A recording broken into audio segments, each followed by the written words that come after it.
dans le Nord. Bon, ben, je vous propose de démarrer. Oui, on va démarrer. Voilà. Donc bonjour à tous et bienvenue à ce webinaire donc, sur comment profiter des avantages du cloud pour vos environnements SAP tout en assurant la sécurité et la fiabilité de vos données. Donc pour ce webinaire, nous avons donc deux speakers. Donc il y a Magali Bouton côté Augusta Reeves, directrice de projet, et moi-même, donc Paul-Louis Picard, Cloud Solution Architect chez Andexar.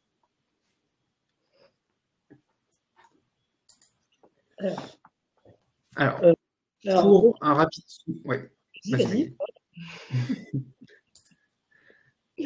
Alors, un constat, pourquoi en fait on parle de sécurité aujourd'hui, de cybersécurité, puisque en tant qu'intégrateur chez Augusta Reeves, donc nos clients nous posent de plus en plus la question, on est sur des solutions cloud, comment garantir en fait la sécurité et est-ce que justement nous sommes vraiment à l'abri des cyberattaques? Voilà, donc c'est fort de ce constat qu'on a avec Andexar et Paul, donc mis ce petit webinaire pour vous expliquer justement comment prévenir tout ça, ces cyberattaques et comment assurer votre sécurité sur vos environnements. Donc je vais laisser Paul.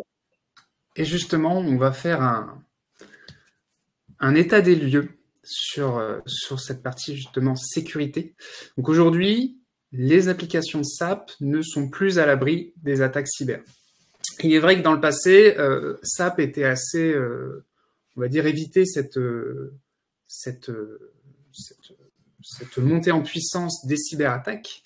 Mais aujourd'hui, enfin depuis quelques temps, ce n'est plus le cas, même si SAP est très propriétaire. Aujourd'hui, ce n'est plus le cas. Donc sur les cyberattaques, beaucoup d'entreprises, beaucoup d'attaquants ciblent les systèmes ERP de leurs victimes. Pourquoi? Parce que c'est un peu le cœur de leur entreprise.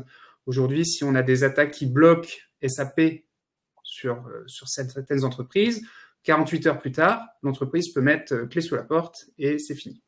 Donc, ils savent que c'est un levier très important pour les attaques, pour les victimes. Donc, les applications SAP sont de plus en plus ciblées par les attaquants. Ça va de l'exploitation de vulnérabilités, le chiffrement des bases de données, le chiffrement des OS, ça va aux attaques DDoS pour arrêter les usines, par exemple. Voilà, il y a tout un tas de types d'attaques qui, aujourd'hui, ciblent SAP et qui... alors, aujourd'hui, on parle vraiment en 2024. On a vu en 2023 que le nombre d'attaques sur SAP a augmenté, en plus. Donc, c'est vraiment le sujet d'actualité. Donc, quelques statistiques sur cette partie. Les attaques les plus courantes sur les systèmes SAP, on a le ransomware, c'est-à-dire chiffrer, donc l'attaquant va s'introduire, va chiffrer les bases de données des systèmes et même la base de données, l'OS, et empêcher en fait l'exploitation et la VM ou le serveur de fonctionner correctement. Et il va demander en échange d'une somme d'argent le déchiffrage du serveur. On a également les systèmes non patchés, c'est-à-dire que SAP tous les mois remonte les CVE de vulnérabilité de vos systèmes et parce que eux également ils ont des ingénieurs en cybersécurité qui remontent les vulnérabilités et les systèmes non patchés, donc les attaquants peuvent utiliser une faille de sécurité d'un système non patché pour s'introduire et pour bloquer, pour voler des données et tout ça donc ça va être le patching des systèmes. On va demander le patching des systèmes. Le piratage d'identifiants bien connu également. Donc le vol d'identifiants, que ce soit vol de VPN plus vol d'identifiants SAP, aujourd'hui par phishing, par vol de bases de données, d'identifiants, ça reste des menaces extrêmement courantes de sécurité sur les systèmes SAP. Aujourd'hui, on compte 30% des entreprises ont déjà subi des attaques. On ne va pas dire qu'on sont déjà tombés, mais subissent des attaques qui ciblent réellement leur système ERP. Ça peut être des attaques par Internet, ça peut être à travers leur VPN, ça peut être une intrusion par phishing. En tout cas, 30% des entreprises qui ont leur système SAP ont ciblé réellement, de par l'attaque, c'était leur système SAP.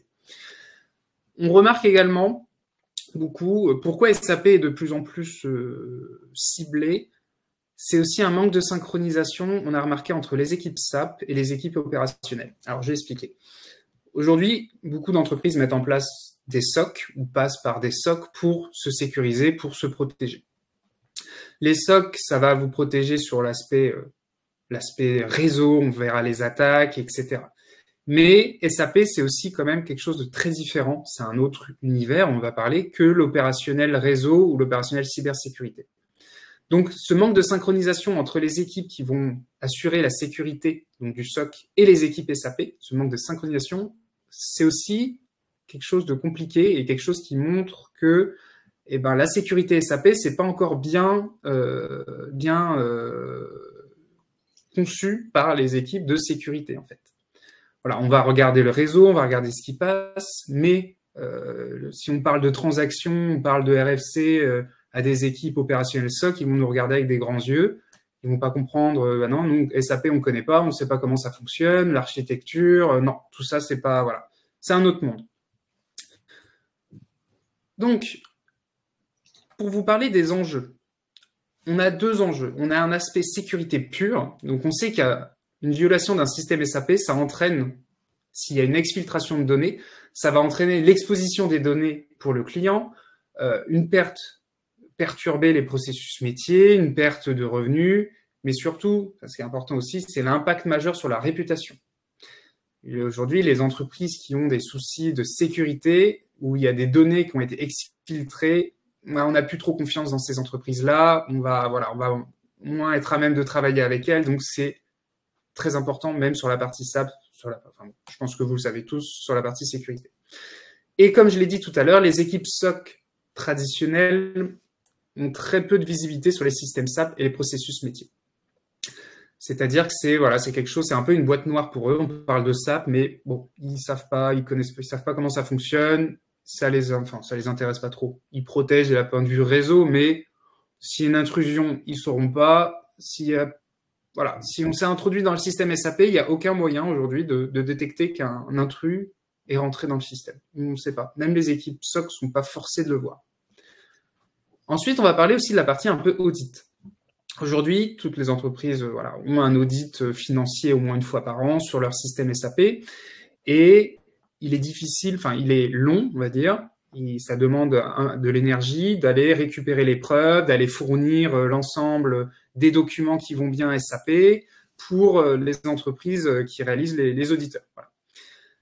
Et les données d'audit, aujourd'hui, ils doivent être récupérés, stockés, formalisés pour être transmises. Donc ça, pareil, 3 étapes. La récupération, le stockage et le formalisme. Et ils veulent en général savoir qui fait quoi sur le système SAP, quels rôles ont été mis en place, quel profil, quel utilisateur se connecte, qui, quoi, quand, comment. Voilà, tout ça doit être tracé et tout ça doit être fourni aux auditeurs. Et c'est des points donc qui prennent du temps, qui prennent de l'argent. En général, on va mettre quelqu'un dessus le temps de l'audit. Il n'y a pas forcément tous les documents. Voilà, c'est pas formalisé comme le voudrait l'auditeur. Donc, pour répondre à ces problématiques, ces enjeux, on a une solution qui s'appelle EDXGuard. Donc, EDXGuard, c'est quoi? C'est un service qui est entièrement géré par les équipes opérationnelles d'Andexar, qui s'appuie sur une technologie qui s'appelle un outil de sécurité qui s'appelle un SIEM, avec Microsoft Sentinel, avec un module particulier qui s'appelle le SAP Threat Monitor, qui permet justement de récupérer les logs SAP et derrière de les analyser avec intelligence artificielle, une équipe SOC dédiée sur cette partie SAP, gérée donc par les équipes d'Andexar, et qui protège et surveille les systèmes SAP. Donc ça s'appuie sur la puissance de Microsoft Azure pour une intégration transparente. On peut faire de la corrélation de données, c'est-à-dire on analyse votre système SAP, on le protège, on récupère les logs, mais on regarde aussi toute la partie réseau en même temps, c'est-à-dire qui s'est connecté quand, à quelle heure, à partir de quelle adresse IP, pourquoi cette personne n'est pas dans son bureau, depuis son bureau, il est peut-être en télétravail. Toute cette partie-là est analysée également. C'est marrant, Michel s'est connecté à 4 heures du matin depuis la Chine. Est-ce que c'est normal? Non, c'est une anomalie. Et donc, on va déclencher un incident, déclencher le blocage de l'utilisateur, etc. Voilà. on fait de la corrélation de données, donc le système SAP, mais aussi avec tout l'aspect réseau, l'aspect authentification, que ce soit Entra ID, Office 365, voilà, on a plein de moyens. Donc ça, c'est aussi un point important avec la solution, on peut corréler les données. Donc tout ce qui est déploiement d'alerte, les règles de détection, les actions adaptées enrichies par l'IA, parce que du coup, on est capable de ce fait de détecter, on va détecter des anomalies avec l'outil, et ces anomalies vont déclencher des incidents. Et nous, derrière, le SOC va analyser ces incidents et déterminer est-ce que c'est normal, est-ce que c'est un faux positif, est-ce qu'on enclenche immédiatement le blocage de l'utilisateur, est-ce qu'on voit avec la TMA ce qui se passe, pourquoi son utilisateur s'est connecté à des heures qui ne sont pas habituelles. Voilà, on a tout déclenchement, ces actions qui sont à réaliser suite à l'incident. Et on a également l'audit. Donc, pour nos clients, actuellement, on fait un audit une fois par mois. Une fois par mois, on a la récupération de tous les logs que le client souhaite. Donc, ça veut dire qui s'est connecté quand, quel utilisateur a réalisé un OT, quand est-ce qu'il a été réalisé. Qu'est-ce qu'on a d'autre? Est-ce qu'un utilisateur a changé ses droits à lui? Est-ce qu'il a changé les droits d'un autre utilisateur? Est-ce que voilà, on a tous ces rapports d'audit, ils sont récupérés, ils sont stockés, ils sont transmis directement au client une fois par mois de manière automatique.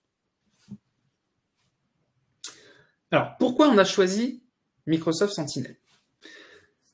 Microsoft Sentinel, sur l'aspect sécurité, là je vais parler un petit peu plus Microsoft, on a quand même un investissement de la part de Microsoft sur l'aspect sécurité qui est assez conséquent. Aujourd'hui, Microsoft, c'est 3 milliards de dollars d'investissement sur la partie sécurité par an, des services SaaS pour SAP comme Azure Sentinel, et d'autres certifications, l'Azure Key Vault, on a Microsoft Defender, avec voilà, on a Intune également, pardon. On a de multiples outils développés par Microsoft pour l'aspect sécurité. Microsoft utilise également cet outil en interne. C'est pas, voilà, il développe cet outil en interne et il le propose aujourd'hui en mode SaaS à ses partenaires, à ses clients. Donc, en plus de cet investissement, Microsoft donc, a l'expérience sur la partie sécurité. Ils l'utilisent pour leur propre système SAP. Donc, ils utilisent Sentinel pour leur propre SAP. Donc, modèle d'analyse, tout ça, ils proposent déjà un bundle avec un ensemble de règles déjà mis en place au sein de Microsoft. Et ils continuent de le développer. C'est pas juste un outil voilà, qui est développé, qui est mis de côté, disant on va le vendre aux clients. Non, non. Tout ce qui est développé aujourd'hui chez Microsoft est proposé dans leur bundle de standard, de base. Un autre avantage, c'est l'intégration et l'interconnexion. Donc, comme j'ai dit tout à l'heure, il n'y a pas que SAP. On voit quand il y a une intrusion, quand il y a une attaque, il n'y a pas que SAP. Il y a tout l'aspect réseau, comment ça s'est introduit, est-ce qu'il a utilisé un compte d'un utilisateur connu, est-ce qu'il y a eu du MFA, tout cet aspect-là, sécurité, on est capable de corréler les données. Et enfin, la solution est certifiée par SAP. Et c'est une solution qui est donc certifiée par SAP, donc qui fonctionne à la fois sur votre environnement on-premise, mais également sur votre environnement RISE. Donc, que ce soit Azure, GCP, on est capable de récupérer les données du fait que ce soit certifié par SAP. OK. Donc, pour l'offre DXguard, en 5 étapes, on a l'installation. On réalise l'installation et le déploiement de la solution sur la partie technique avec les best practices d'Indexa, la configuration de la solution DXguard, donc avec le SIEM, avec la mise en place des règles, voilà, toute la phase de build, le travail avec les équipes métiers pour voir comment ils fonctionnent, comment ils travaillent, l'activation de la surveillance en mode run, en mode SOC, donc on détecte les menaces, on voit quel type de menace c'est, quelle tactique a été utilisée, exfiltration de données, tentative d'intrusion, blocage du système, voilà, on est capable de voir toutes ces tactiques. Ensuite, on a l'aspect corrélation. Donc, nos équipes SOC, quand ils reçoivent un incident, on va regarder l'incident, on va être capable de corréler avec ce qui se passe aujourd'hui. Voilà, il y a peut-être un nouvel arrivant dans l'équipe de TMA, il vient d'avoir son user, il vient de se connecter. Voilà, on a la corrélation, donc on va quand même se renseigner auprès de la TMA. Et on a également les informations type automatiquement, c'est-à-dire voir que la partie réseau, il y a eu une autre adresse IP qui s'est connectée qui n'est pas habituelle. Voilà, je prends des exemples somme toute classiques, mais c'est quand même ceux qui parlent le plus. Donc tous ces aspects-là, on les voit. Et donc, une détection prête à l'emploi, on voit qui se connecte, on surveille les transactions sensibles, les autres rapports, on est capable de s'adapter, on est capable de customiser aussi les règles pour s'adapter au mieux à comment travaille le client. C'est important. Si demain vous me dites, moi je travaille comme ça, je suis en remote, je travaille que depuis le bureau, on a des utilisateurs qui sont nomades, on peut s'adapter, les règles elles sont là pour ça, on peut customiser certaines règles par rapport à votre architecture, votre méthode de travail, comment vous travaillez sur SAP, quelles sont vos habitudes. Donc ça, on est capable d'anticiper pour mieux surveiller le système. Donc, on va passer à une petite démonstration. Donc, ça va être un petit scénario, ça va être en 2 étapes. Je vais vous montrer déjà le déroulé du scénario pour que vous compreniez. Et après, je vais vous montrer en live avec une vidéo pour vous montrer réellement comment ça se passe. Donc là, on va faire de la détection et de l'automatisation à l'aide de DXGuard. Donc, de détection et action automatique avec Sentinel. Donc Sentinel, c'est le SIEM qui réalise les actions. Donc on a Alice qui s'est fait voler ses identifiants. Donc Alice travaille depuis chez elle. Elle s'est fait voler ses identifiants par un phishing, ses identifiants SAP, par un certain Hacker Bob.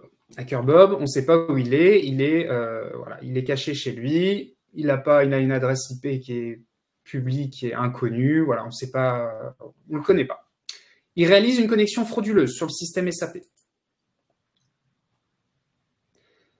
Cette connexion, elle est remontée donc par un connecteur dans le système Sentinel. Et le système Sentinel va dire, c'est bizarre, Alice, elle se connecte une adresse inconnue qui n'a jamais été vue avant, je ne la connais pas, enfin, c'est étrange, c'est une anomalie. Je vais monter une alerte et en plus de l'alerte, je vais déclencher un incident. Parce que c'est pas normal, il faut une analyse.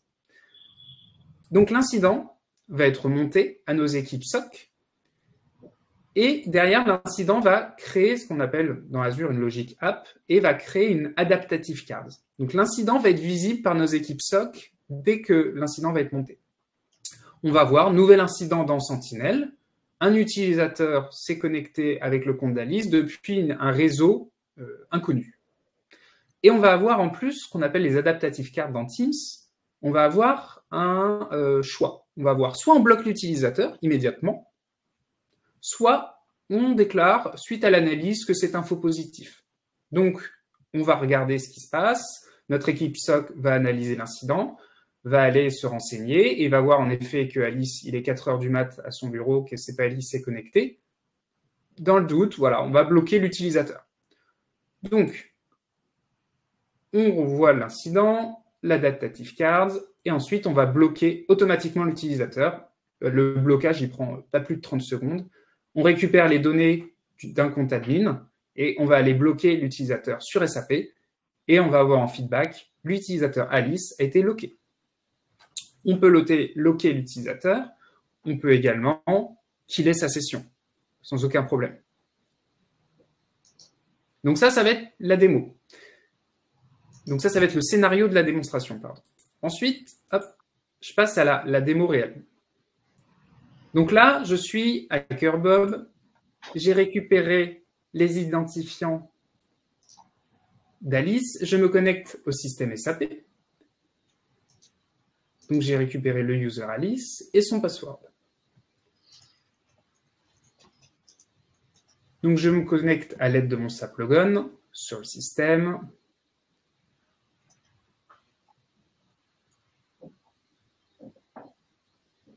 Voilà, je suis connecté. Donc, cette connexion va générer des logs dans Sentinel. Je vais aller vérifier quels sont les droits d'Alice, parce que moi, ça m'intéresse. Je veux savoir est-ce que Alice, c'est quelqu'un qui a des droits, voilà, qui a des droits particuliers. Donc, je vais aller regarder l'utilisateur. Je vais regarder son profil.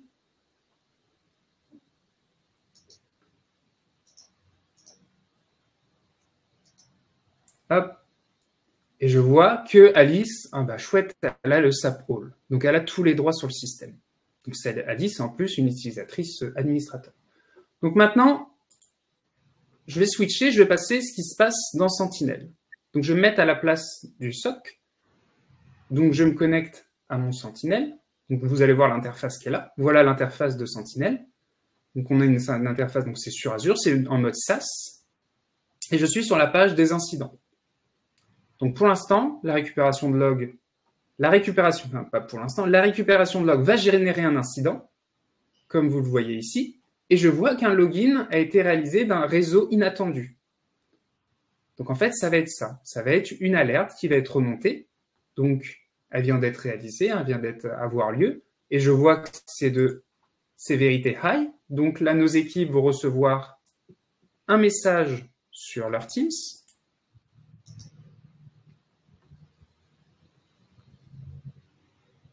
Et ils vont recevoir donc nouvel incident sur Azure. Alice s'est connectée depuis un réseau avec cette adresse IP-là pour un accès initial. Est-ce que c'est normal? Oui, non. Je pense que non. Je bloque l'utilisateur. Je renseigne que c'est du SAP ERP. Je mets en commentaire que je vais bloquer l'utilisateur Alice. Et je submit. Et ça va envoyer. Donc, ça va taper sur les API de SAP pour aller récupérer. Et voilà. Et là, je vois que l'utilisateur SAP en feedback, l'utilisateur Alice a été bloqué. Donc, si je reswitch avec... Donc là, j'étais en Dexarm. Je reswitch sur Bob. Donc là, je suis avec l'utilisateur Bob. Et je vais aller vérifier mon utilisateur Alice.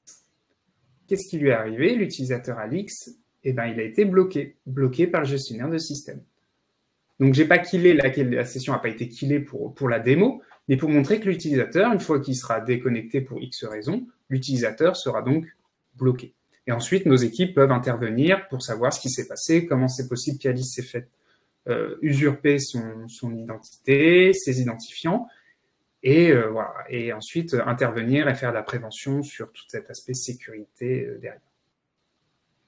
Donc voilà pour l'aspect démonstration pour la démo.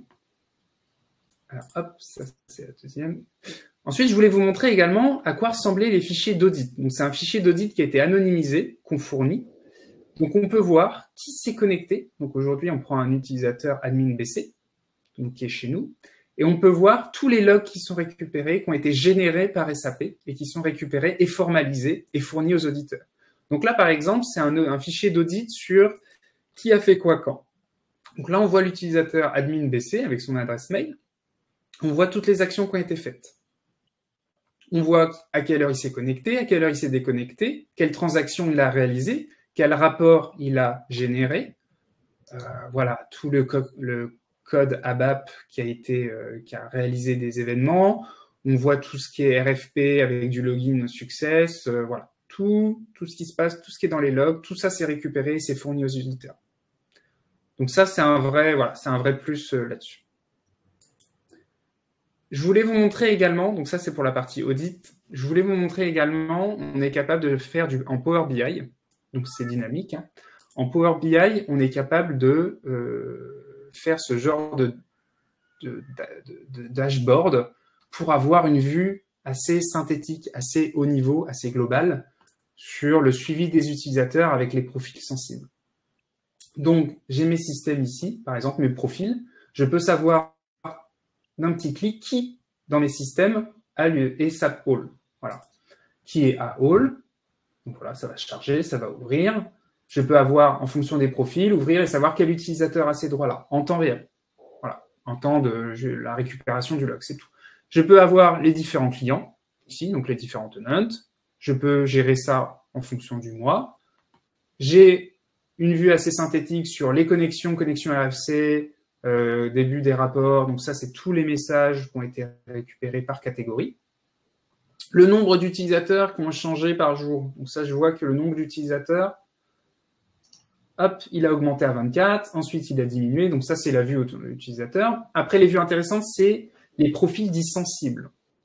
On peut créer des listes avec des XGuard, avec Sentinel, dire ces utilisateurs-là, ces profils-là, c'est des profils dits sensibles et je veux avoir un nombre du profil sensible le plus bas possible et savoir voilà, avoir une visualisation de la quantité de personnes qui ont des profils sensibles. Donc par année, par trimestre, par mois, par jour, voilà, on voit le nombre de profils en tout. Il y a sur mon système 15 profils et il y a seulement 3 profils sensibles. Donc le but, c'est de rester à un minimum de profils sensibles. Ici, j'ai une vue par objet, donc on voit la classification. Là, les messages textes, quand est-ce qu'ils ont été reçus, etc. Les utilisateurs, l'utilisateur installe, quel droit il a, etc. Quelle modification il est réalisé. Si un nouvel utilisateur a été créé et qui réalise beaucoup de modifications, on le verra également. Donc voilà, j'ai cette vue, donc Power BI, qui peut être adaptée, customisée également pour les utilisateurs, pour les clients.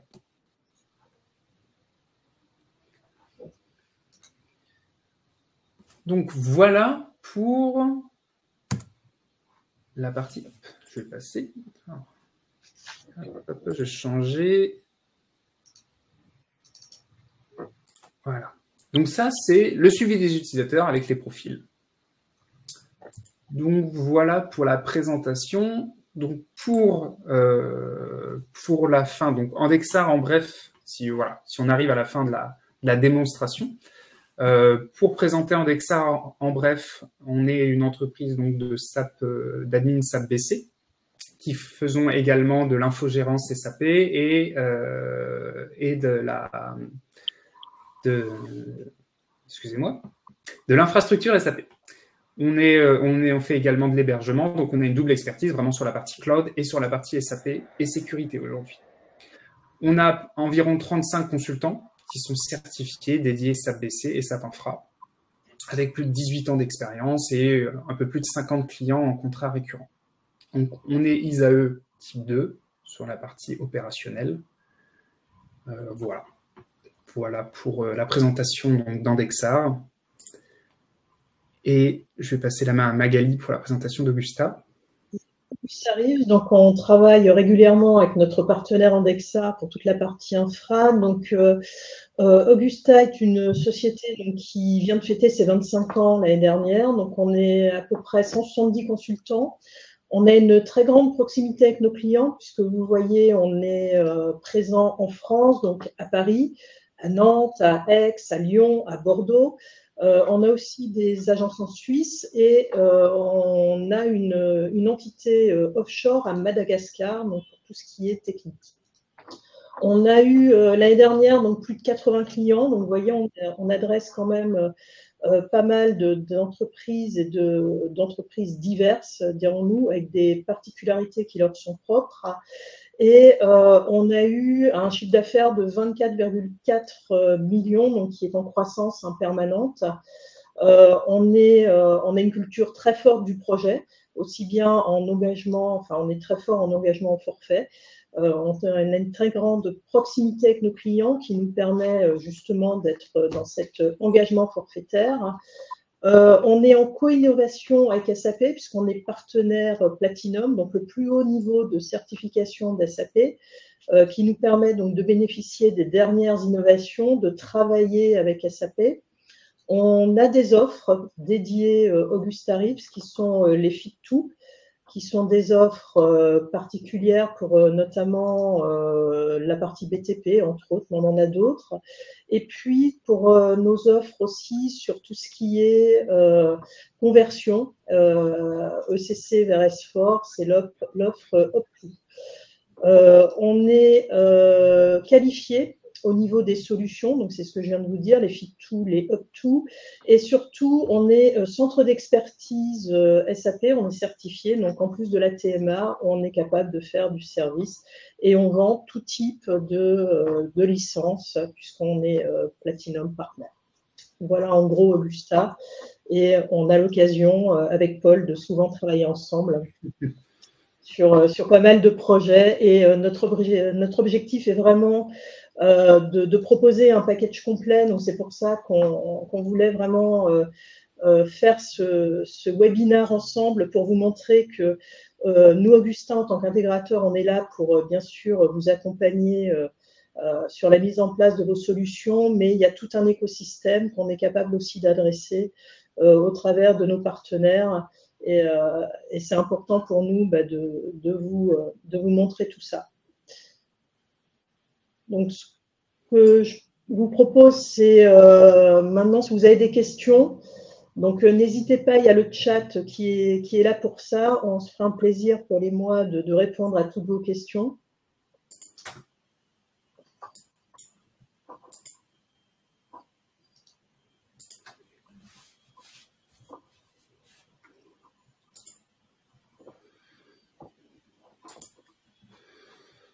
Alors, soit on a été super. Il y a une question dans la partie questions. Quelles sont les pratiques de SAP pour la gestion des vulnérabilités et des incidents de sécurité dans ces systèmes? Donc SAP aujourd'hui, si on parle de ces systèmes, je pense que c'est la partie RISE. Aujourd'hui, SAP fait remonter les CVE, donc tout ce qui est incident de sécurité et vulnérabilité, donc CVE, fait remonter les CVE dans le portail. Et donc, c'est au client / admin BC de programmer en fait ce patching. Il propose de patcher en fait les vulnérabilités qui sont remontées. Donc, les vulnérabilités, c'est remonté, SAP sont remontées une fois par mois, le 17, environ 17 de chaque mois. Et c'est suite à cette remontée de vulnérabilité, le patch est associé. Et SAP propose dans le portail de les patcher les systèmes, donc avec un arrêt, bien sûr. Donc, si c'est par exemple la dev, il y a une indisponibilité de la dev, avec une indisponibilité de la dev derrière. Mais on peut programmer, en effet, le patching des systèmes SAP dans RISE directement, ça, sans aucun problème là-dessus. Il faut le programmer, il faut l'organiser. Il ne faut pas tout faire d'un coup, il faut faire système par système, avoir les tests, là, c'est très important. Faites vos tests fonctionnels et administration derrière. À chaque patch, voilà, normalement c'est des patchs que de sécurité, mais je vais vous dire d'expérience, il vaut mieux vérifier derrière que ça n'a pas provoqué de changement au niveau de l'utilisation et du métier. Voilà pour la question des pratiques SAP pour la gestion des vulnérabilités. Est-ce que vous en avez d'autres? Donc SAP vraiment recommande cette utilisation-là. C'est ce qu'il faut pousser. Donc les patchs, une fois, vous le faites une fois par mois, une fois toutes les 2 semaines. Nous avons un SOC avec XDR. Alors, concernant un SOC qui est d'infra global. Donc César pose la question, nous avons un SOC avec un XDR, j'ai l'impression qu'il y a des actions qui seraient doublonnées avec EDXGuard. Comment gérez-vous la cohabitation avec un SOC orienté infra global? Alors nous, c'est vrai que si on a déjà travaillé avec d'autres entreprises qui ont leur propre SOC, nous sur l'aspect sécurité, on peut cohabiter avec un autre SOC, c'est de l'organisation. À ce moment-là, nous on travaillera avec vous, avec l'entreprise, pour faire donc la sécurité de l'aspect SAP, donc le SOC avec EDXGuard de l'aspect SAP, et on travaillera en étroite collaboration, et également avec le SOC orienté infra global, pour vérifier tout l'aspect, voilà, pour faire un peu la corrélation.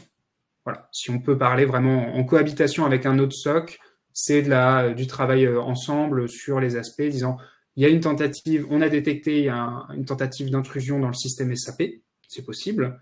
Est-ce que vous pouvez vérifier de votre côté telle adresse IP a tenté de se connecter ou tel utilisateur vient bien de tel s'est connecté, je l'ai vu, on a vu qu'il s'est connecté à 4 heures, est-ce que vous pouvez tracer son origine, etc. Ça, on peut travailler avec un autre SOC. C'est absolument pas bloquant.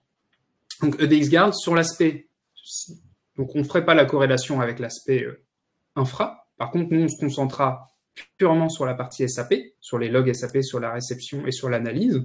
Et du coup, on travaillera en partenariat avec le SOC du client.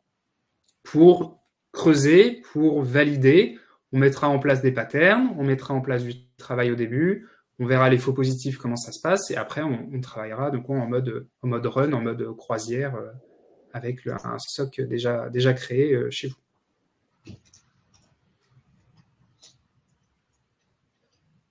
Voilà, je ne sais pas si ça répond à la question. En tout cas, si vous voulez rajouter quelque chose ou d'autres questions sur cet aspect, n'hésitez pas. Vous voulez rebondir sur ce que j'ai dit, il n'y a pas de problème. Bon, bah, je pense que tout a été clair. En tout cas, vous avez les contacts, hein, aussi bien Andexar qu'Augusta Reeves, donc n'hésitez absolument pas à nous contacter. On se fera un plaisir, hein, de répondre à des questions complémentaires ou voilà, de réexpliquer tout ce qu'on vient de vous montrer pendant cette demi-heure passée ensemble. Donc, bah, je tenais à vous remercier. Merci Paul. Merci à tous. Merci Magali. Bien, passez une bonne fin de journée et puis n'hésitez pas, on est là pour répondre à vos questions. Merci à vous. Merci à tous. Au revoir.